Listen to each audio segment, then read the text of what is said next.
Spotlight with myself, Matt Perkins from the Children and Youth Department. Today we're joined by Cameron Shanks from Bellshill Corps. He's a volunteer youth leader there, and he joins us now. Hello, Cameron.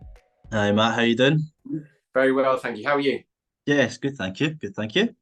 Good. Cameron, I'm really looking forward to our conversation today because I know you're doing great things with a volunteer youth team at Bellshill Corps. But Yeah, first of all, before we get to that, let's get to know who you are a bit more. And sure. we're going to do that through My Life in Pictures.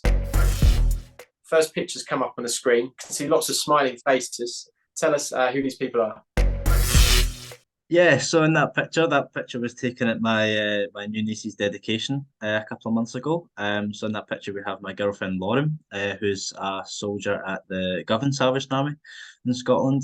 We have my sister-in-law Emma, who's obviously Phoebe's mum, and we have Chris, who's the YP band leader at Bellshill and the West Scotland Divisional Youth Band leader as well. Right. Thank you. And then there's a few more in this collage as well. We can see. Yeah, so of all the things, I'm not quite sure I've actually got a picture with my mum and dad at the same time. It's just different pictures from here and there, so that's why there's a couple. Right. So obviously, yeah, my mum and I are in that picture.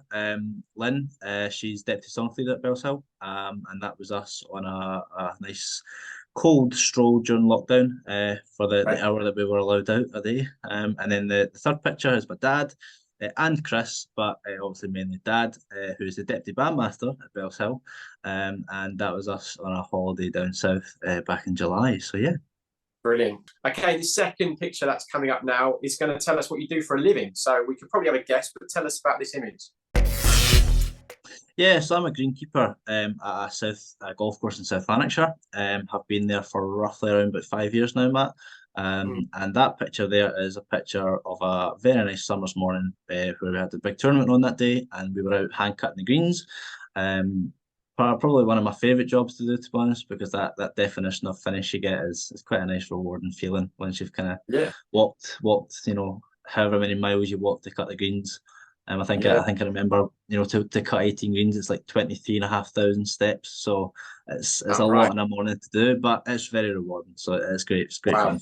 And then this third picture we see come up on our screen is telling us what your hobbies are. I'm a percussionist in many different bands and ensembles, army and non-army. That picture there in particular is when I played at the European Brass Band Championships in Birmingham last year in 2022.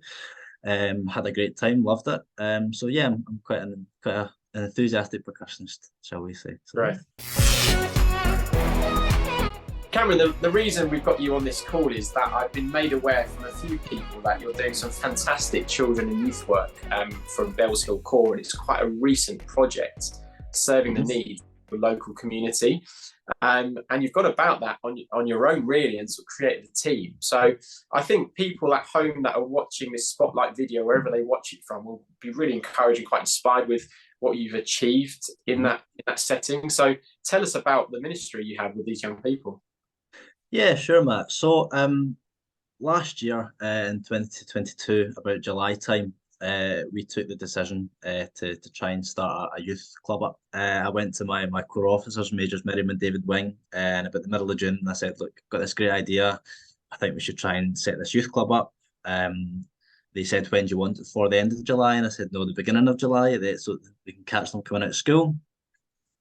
So yeah, we kind of hit the ground running a wee bit. We had 52 kids the first week. We've had 160 children over the course of about 26 weeks that we've managed to reach. It runs for 2 hours every Friday, which sometimes feels like a long time, to be honest. That sometimes it flies in because we're having that much fun. There's Xbox, there's table tennis, badminton, air hockey, football, foosball as well, and Mm-hmm. different arts and crafts. And we've just introduced on Friday there a quiet zone, which allows some of the children who maybe aren't as active or aren't as sort of let's run about and cause chaos to actually Yeah. just have a nice quiet area in the hall to sit down and just read a book, chat to the pals, do whatever they want.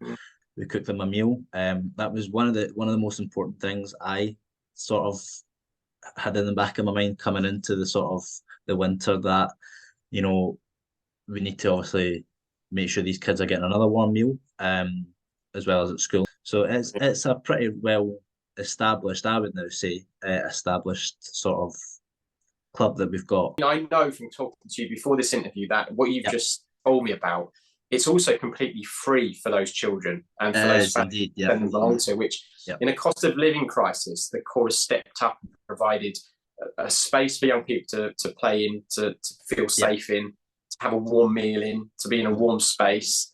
And it's time that these parents can maybe get a bit of time for themselves and their children can be enjoying time at the Salvation Army. But I think what people will be thinking as they view this, Cameron, is you're a young guy yourself, you're 20 years old. Yeah.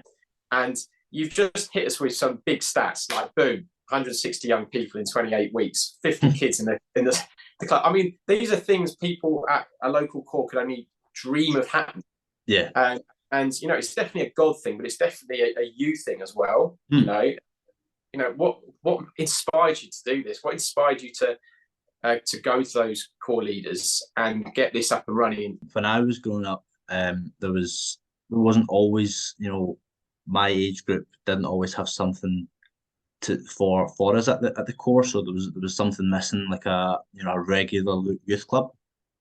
And I'd spoken to a couple of people in past that said, "Oh, there used to be one years ago, and it was brilliant. The kids loved it. They used to come in, but there wasn't that my generation didn't have anything." So as I got older and matured within the corps, I kind of started thinking to myself, I need to do something here. Initially, we had planned that it was only going to be over summer. We just planned the kind of the 6-7 weeks of summer just to give the kids something else to do during the week. To kind of keep them in a routine. And towards the end of the kind of end of July, kind of coming back into the school season again, I had a lot of the parents kind of asking us, "Oh, is this going to keep going, or is this it stopping?" And that's when it suddenly hit me, and that was like, yeah, okay, this is actually needed in this community. Wow. We need to keep this going. God's been with us definitely in this. That is for certain.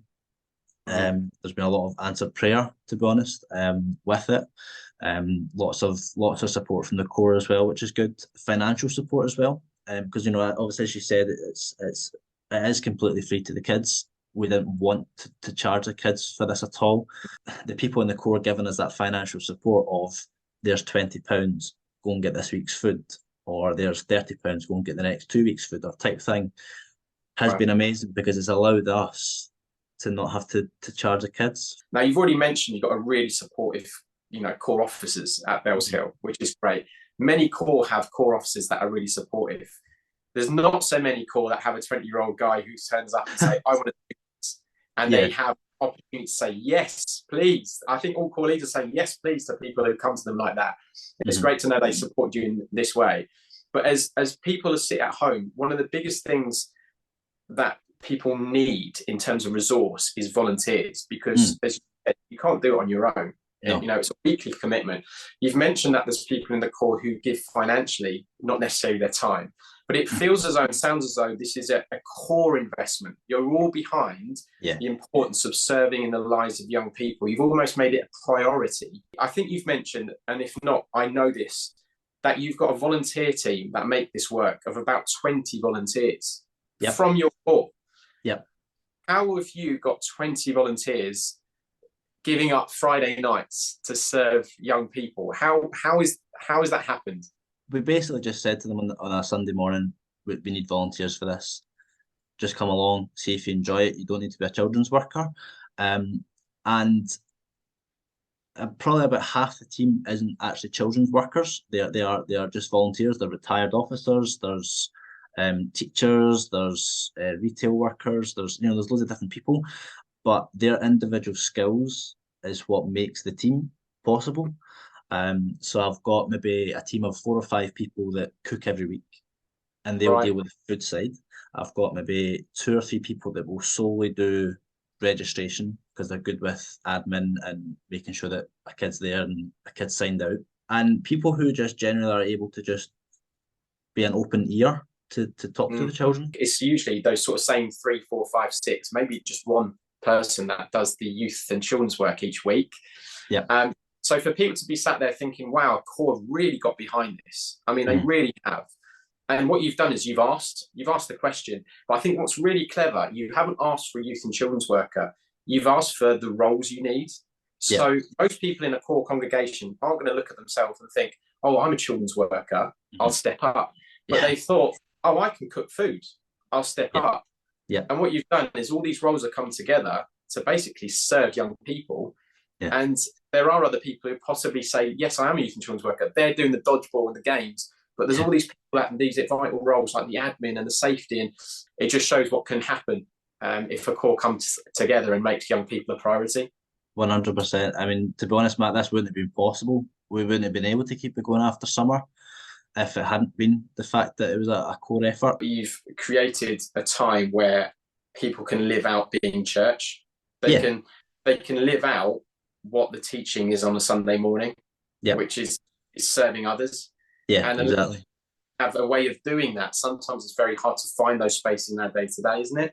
Yeah, oh, no, 100%. You very clearly said on a Friday evening, this is when we do and live out church. Yeah, it's the highlight of my week. It really is. I get to maybe like Thursday afternoon and I think, oh, it's at the end of the week yet.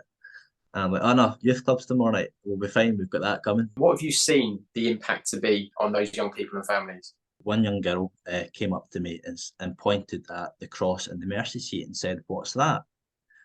And that for me was an opportunity to explain the mercy seat's a place where folk come to pray to the cross, to God, for anything they want to be forgiven for.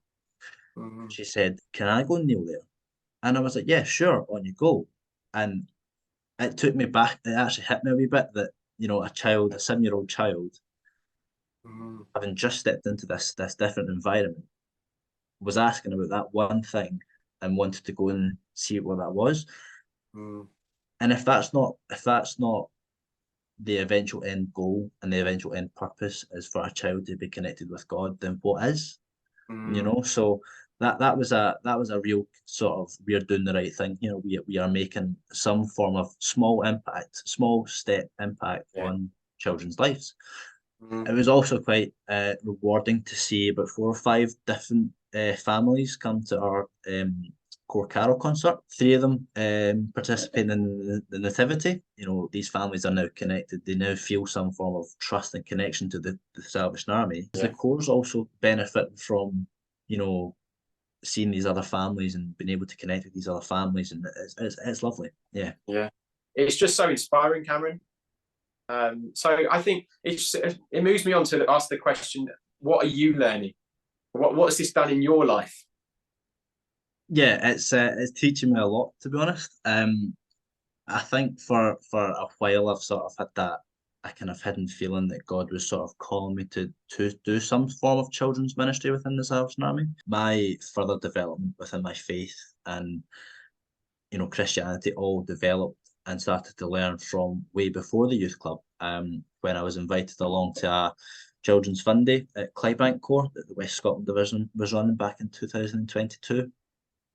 The divisional mission neighbour, Fiona Partland, basically said to me, "Look, come along, do this samba percussion workshop." I loved it. Loved the whole day as a whole. It wasn't always samba percussion I was doing. You know, I was doing dodgeball, arts and crafts. We had a snowball fight with scrunched up bits of paper, old newspapers and things like that, which was chaos, but the kids loved it.